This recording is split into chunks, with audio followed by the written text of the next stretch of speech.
graph y equal root x plus 2. Okay, so we know this should look like a root function. Our basic shape is going to end up like this. Now this plus 2 is going to change it a little bit, but we know this is the basic shape of our picture. Okay, there's several different ways to do this. One thing is we can always plug in some x values and get y values back. So we're going to try that first. Make an xy table. And I have to be very careful what I plug in to root x. So you'll see that there's an issue with the domain. What restrictions do I have? Well, I cannot put a negative number under this root. So for domain, I take whatever is under my root, in this case it's x, and it has to be greater than or equal to 0. So I am only allowed to put in x values that are 0 or larger. So I can plug in 0. I know what the square root of 0 is. That's a nice perfect square, so that's a good one.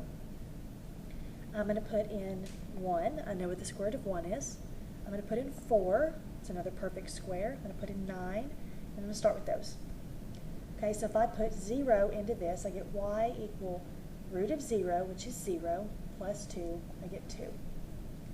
If I put square root of 1, I get 1, plus 2, I get 3. If I do the square root of 4, I get 2, plus 2 is 4. Square root of 9 is 3, plus 2, I get 5.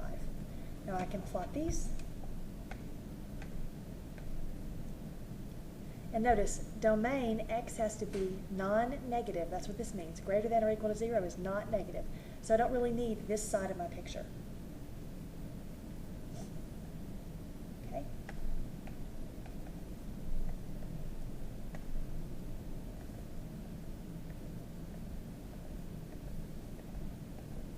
Okay, so I'll go over there. Make this be 9. Okay, and then 1, 2, 3. Okay, so I'm just going to plot these points.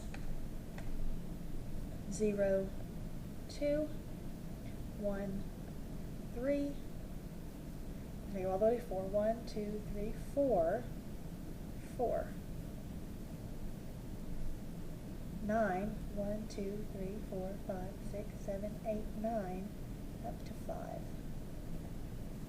Okay, we connect this in a curve. That's beautiful. So this is y equal root x plus 2. That's one way to graph it. I'm going to get a new page and we're going to graph it a little bit differently. So, page. We're going to graph y equals square root of x plus 2. We're going to see this is taking this parent function, root x, we're going to shift it up 2.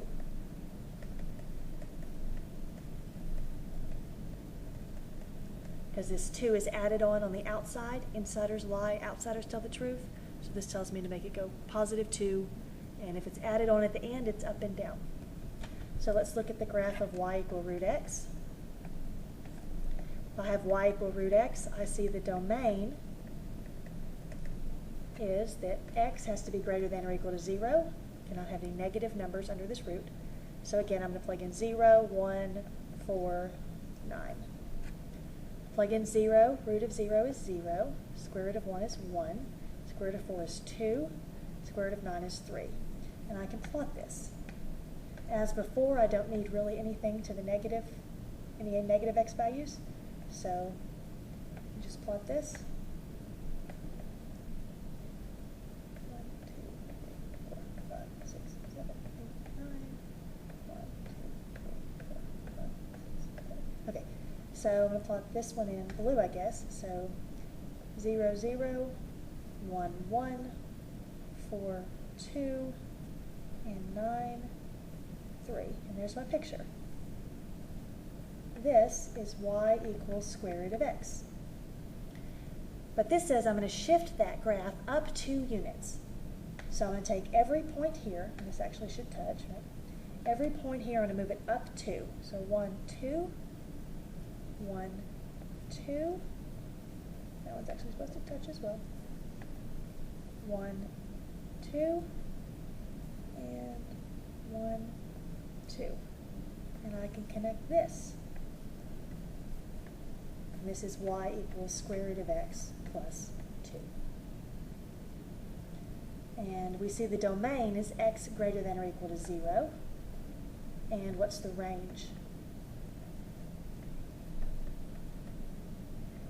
And let's talk about for y equal root x plus 2, we see the domain is x is greater than or equal to 0 because I cannot have any negative x's. I am not graphing over here, right?